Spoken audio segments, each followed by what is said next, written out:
Association ರಿಜಿಸ್ಟ್ರೇಷನ್ಗೆ 15,000 demand. ಕಚೇರಿಯಲ್ಲೇ ಕೂತು ಲಂಚದ ಹಣ ಜೇಬಿಗಿಳಿಸಿದ ಲೇಡಿ ತನಿಖೆಗಿಳಿದಾಗ ಶಾಕ್. ಇವಳು ಸರ್ಕಾರಿ ಉದ್ಯೋಗಿಯಲ್ಲ.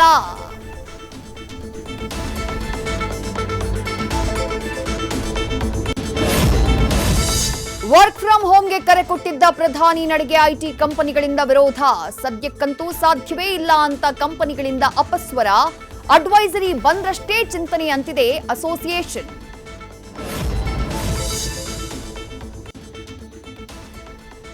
ಮೇ ಮೊದಲ ವಾರದಲ್ಲಿ ಬಿಯರ್ ಬೆಲೆಯಲ್ಲಿ 40% ಇಳಿಕೆ. ಆದ್ರೂ ಹಳೆಯ ಎಂಆರ್ಪಿ ರೇಟ್ನಲ್ಲೇ ಸೇಲ್ ಆಗ್ತಿದೆ ಎಣ್ಣೆ. ಕಮ್ಮಿಯಾದ್ರೂ ಗ್ರಾಹಕರಿಗೆ ಸಿಗದ ಲಾಭ. ಏನಿದು ಗೊಂದಲ? ಮಾಲೀಕರ ಸಮರ್ಥನೆಯೇನು? ಸ್ಕೂಲ್ ಡೋರ್ ಓಪನ್ ಆಗ್ತಿದ್ದಂತೆ ಪೋಷಕರಿಗೆ ಬಿಗ್ ಶಾಕ್. 500ಕ್ಕೆ ಸಿಗ್ತಾ ಇದ್ದ ಬ್ಯಾಗ್, ಶೂ 2,000-3,000ಕ್ಕೆ ಸೇಲ್. ಇನ್ನೆಲ್ಲಿಂದ ಎಲ್ಲಿಗೆ ಮುಟ್ಟುತ್ತೋ ಅಂತ ಆತಂಕ ವ್ಯಕ್ತಪಡಿಸಿದ ಪೇರೆಂಟ್ಸ್.